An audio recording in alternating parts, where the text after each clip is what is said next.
اعوذ باللہ من الشیطان الرجیم، بسم اللہ الرحمن الرحیم۔ کتاب منہاج السالکین، اصلاح احوال اور روحانی تربیت و ترقی کا نصاب۔ باب نمبر 5 ہے مرئی اور غیر مرئی گناہ۔ اس میں غیر مرئی گناہ نمبر 7، نظر نہ آ سکنے والے، بدگوئی اور فحش کلامی، ایپیسوڈ نمبر 41۔ بدگوئی اور فحش کلامی۔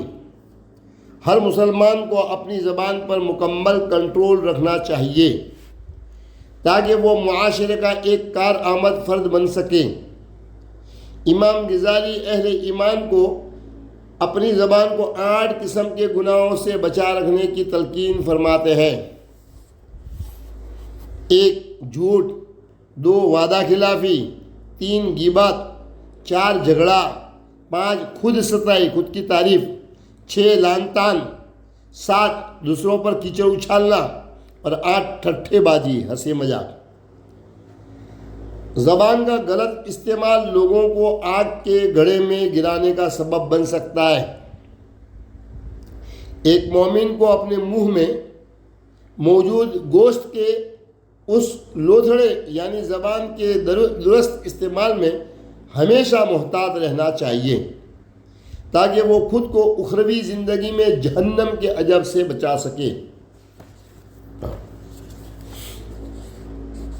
حضرت ابو سعید خدری رضی اللہ تعالی عنہ فرماتے ہیں کہ میں نے حضور نبی اکرم صلی اللہ تعالی علیہ وآلہ وسلم سے عرض کیا، یا رسول اللہ صلی اللہ تعالی علیہ وآلہ وسلم، مجھے کوئی نصیحت فرمائیے۔ حضور نبی اکرم صلی اللہ تعالی علیہ وسلم نے فرمایا، تمہیں اللہ کے عز و جل سے ڈرنا چاہیے کیونکہ ساری بھلائی اسی میں موجود ہے۔ جہاد کو اپنے اوپر فرض کر لو کیونکہ یہ مسلمانوں کے لیے ایک ریاضت ہے۔ اپنی زبان کو اللہ کے ذکر اور قرآن مجید کی تلاوت میں مصروف رکھو کیونکہ یہ زمین پر نور کا سرچشمہ ہے اور آسمان میں معروف ہیں۔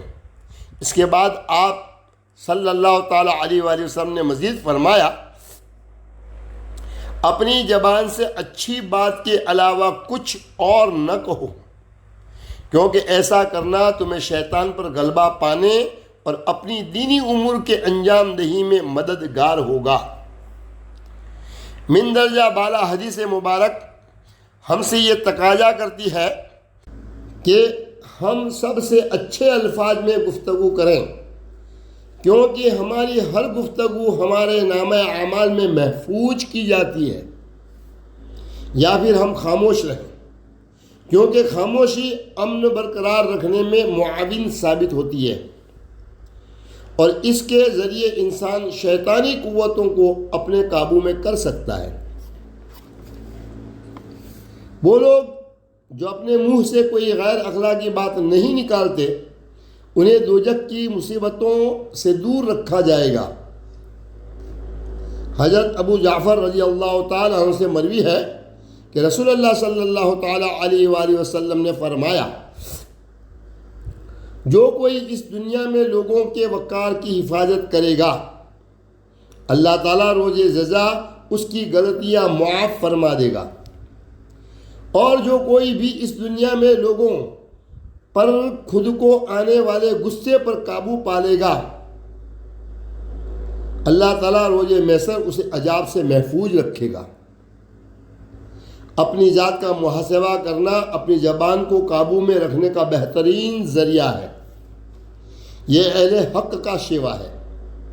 کہا جاتا ہے کہ امام ربیع بن خثیم جب بھی الگ صبح بیدار ہوتے تو اپنے ہمراہ ایک کاغذ اور قلم رکھ لیتے تاکہ وہ جو الفاظ بھی منہ سے نکالے انہیں لکھ لیا کریں۔ پھر جب شام کے سائے ڈھلنے لگتے تو وہ اپنے ان الفاظ کا جائزہ لے کر اپنا محاسبہ فرمایا کرتے تھے۔ فقیہ ابو اللیث سمرقندی رحمۃ اللہ علیہ کے مطابق صالح لوگ اپنی زبان کو قابو میں رکھنے کے لیے اپنی دوسروں سے کی جانے والی گفتگو کا خود سے محاسبہ کیا کرتے تھے۔ اسی طرح ہر مسلمان کو چاہیے کہ اس سے پہلے کہ اس کا آخری حساب ہو وہ اس دنیا میں ہی اپنا محاسبہ کرتا رہے، کیونکہ اس دنیا میں اپنا خود سے محاسبہ کر لینا اخروی زندگی کے حساب سے زیادہ آسان ہے۔ اس دنیا میں اپنی زبان پر قابو پانا روز محشر کی شرمندگی برداشت کرنے کی نسبت ایک آسان کام ہے۔ ایک حکیم کے بقول کسی بھی جاہل کی شناخت اس کی ان 6 عادتوں سے کی جا سکتی ہے۔ 1. کسی بھی بڑی وجہ کے بغیر جلد غصے میں آ جانا، انسانوں، جانوروں اور ہر سامنے آنے والی شے پر غصے کا اظہار کرنا۔ 2. فضول گفتگو کرنا، ہر صاحب عقل و فہم کو بے مقصد گفتگو جو جہالت کی ایک علامت ہے سے احتراز کرنا چاہیے۔ اسے صرف وہی الفاظ منہ سے ادا کرنے چاہیے جو اس کے لیے دنیا اور آخرت میں مفید ہوں۔ 3. کسی برے مقصد پر پیسہ خرچہ کرنا جو کسی اجر کا باعث نہ ہو، اس سے اجتناب ضروری ہے۔ 4. اپنے راز میں دوسروں کو شریک کرنا جس کا انجام سوائے شرمندگی کے کچھ بھی نہیں ہو۔ 5. ہر کسی پر اعتماد کر لینا، یہ خود کو دھوکے میں ڈالنے کے مترادف ہے۔ 6. دوست اور دشمن میں تمیز نہ کرنا، یہ ہر کسی کے لیے ضروری ہے کہ وہ اپنے دوست کو پہچان سکے تاکہ دوستی کے رشتے کو اور مضبوط کیا جا سکے۔ اسے اپنے دشمن کی بھی پہچان ہونا چاہیے تاکہ کسی بھی گزند سے محفوظ رہا جا سکے، یعنی نقصان سے محفوظ رہا جا سکے۔ سب سے بڑا دشمن شیطان ہے، لہذا اس کے بہکاوے میں آنے سے ہر دم ہوشیار اور خبردار رہنا چاہیے۔ بری صحبت سے بچنا اللہ تعالیٰ کے احکام کی پابندی کرنے والوں کے لیے ایک لازمی امر ہے۔ حکیم لقمان نے اپنے بیٹے کو برے لوگوں کی صحبت سے بچنے اور اپنی زبان کو قابو میں رکھنے کی ان الفاظ میں نصیحت کی تھی: میرے پیارے بیٹے، اگر کوئی بری صحبت اختیار کرے گا تو وہ کبھی پرامن زندگی نہیں گزار سکے گا۔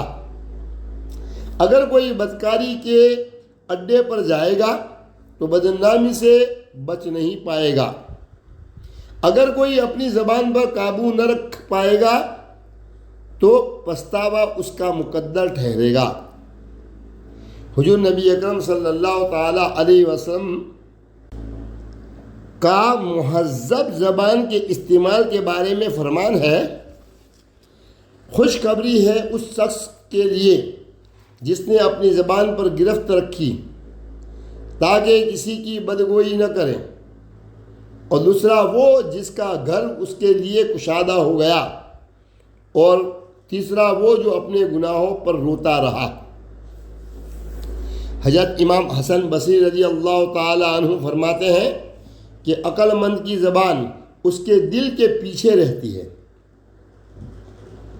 وہ جب بھی اپنے خیالات کو الفاظ کا جامہ پہنانا چاہتا ہے تو وہ اپنے دل سے رجوع کرتا ہے، چنانچہ وہ اسی صورت میں آگے بڑھتا ہے جب اسے گفتگو مفید لگے۔ اگر گفتگو سے کسی نقصان کا احتمال ہو تو وہ چپ رہتا ہے۔ جہاں تک کسی جاہل کا تعلق ہے تو اس کا دل اس کی زبان کے پیچھے ہوتا ہے، اس کی زبان اس کے دل سے کوئی مشورہ نہیں لیتی، اس کی زبان پر جو آئے وہ بول دیتا ہے۔ حضرت ابو ذر غفاری رضی اللہ تعالی عنہ سے مروی ہے: میں مسجد میں داخل ہوا تو دیکھا کہ حضور نبی اکرم صلی اللہ تعالی علیہ وآلہ وسلم اکیلے تشریف فرمائے۔ میں نے عرض کیا: یا رسول اللہ صلی اللہ تعالی علیہ وآلہ وسلم، حضرت ابراہیم علیہ السلام پر اترنے والے صحیفوں کے مندرجات کیا تھے؟ آپ صلی اللہ تعالیٰ علیہ وسلم نے فرمایا وہ سب تمثیلات ہیں۔ ایک ذی عقل شخص کو اپنے زمانے کی فہم و فراست سے اچھی طرح واقف ہونا چاہیے، اپنے پیش آمدہ مسائل سے نپٹنا چاہیے اور اپنی زبان کو قابو میں رکھنا چاہیے۔ جس کے قول و فعل میں تضاد نہ ہو وہ فضول باتوں سے اجتناب کرتا ہے۔ کسی حکیم دانا شخص کا قول ہے کہ خاموشی میں 7,000 خوبیاں مضمر ہے۔ ان سب خوبیوں کا خلاصہ درج ذیل 7 جملوں میں بیان کیا جا سکتا ہے۔ جملہ نمبر 1، خاموشی بغیر کسی مشقت کے کی جانے والی ایک عبادت ہے۔ خوبی نمبر 2، خاموشی ایک زیور ہے بغیر کسی سنار کے سنائی کے، یعنی اس کی کاریگری کے۔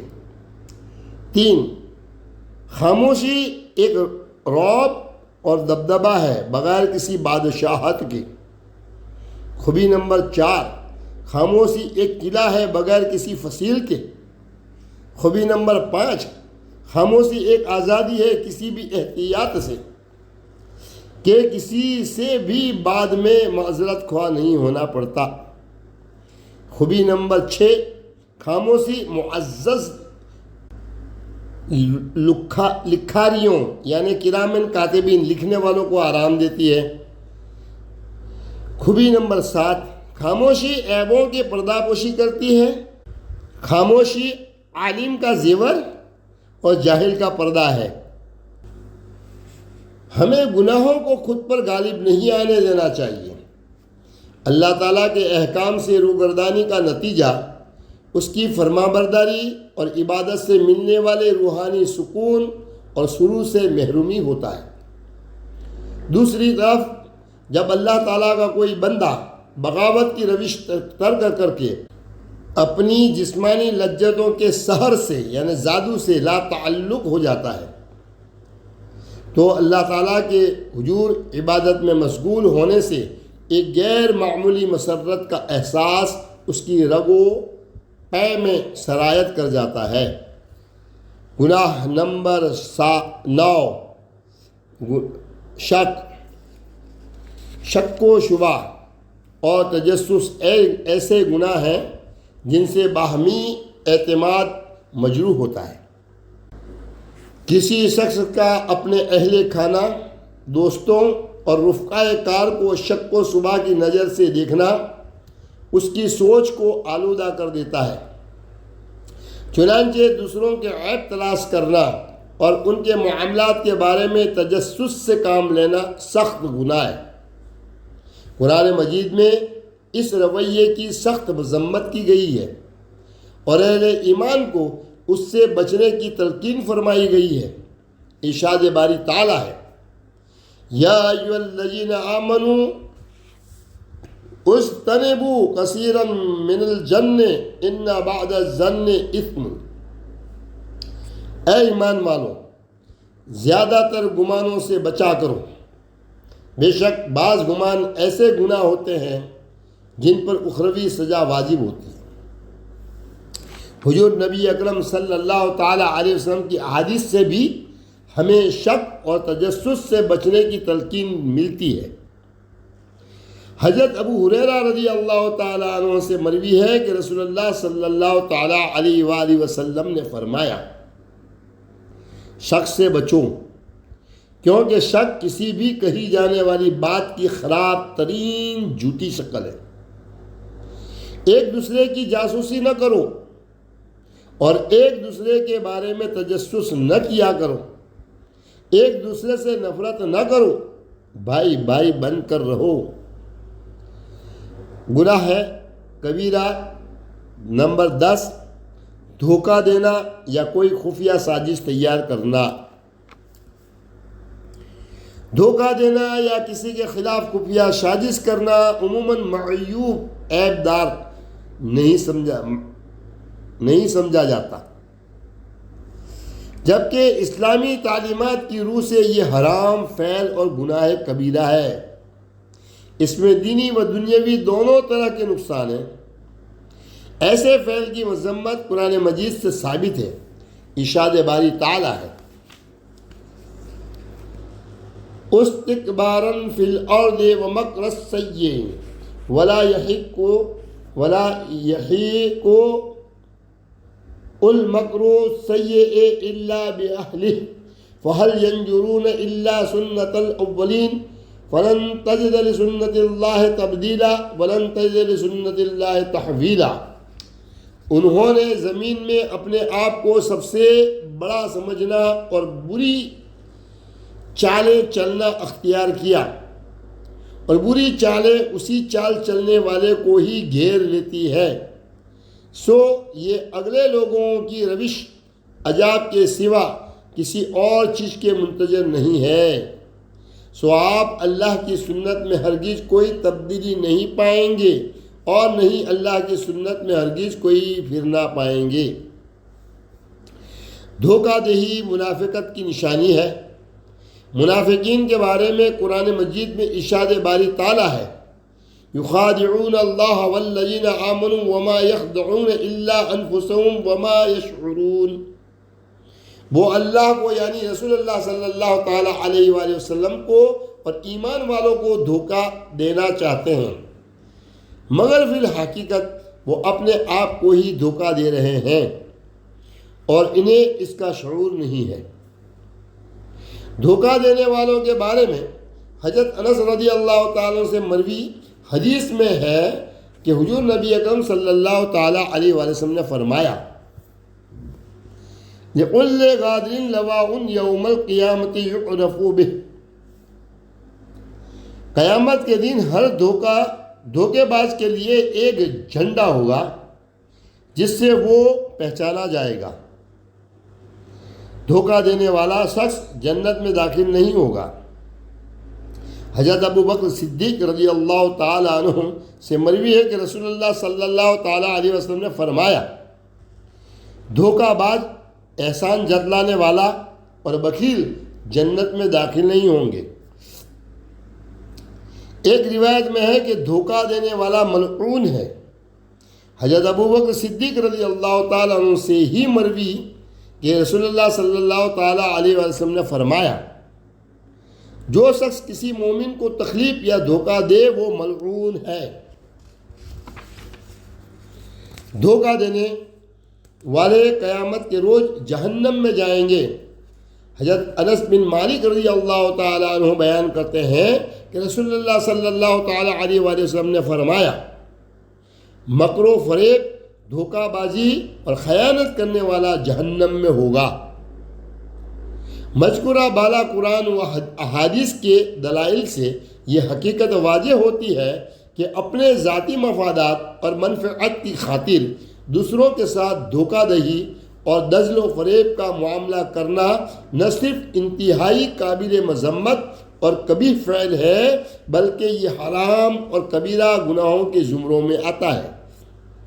یہ عمل روز قیامت انسان کے لیے عذاب جہنم اور ذلت و رسوائی کا باعث بنے گا۔ السلام علیکم ورحمۃ اللہ وبرکاتہ۔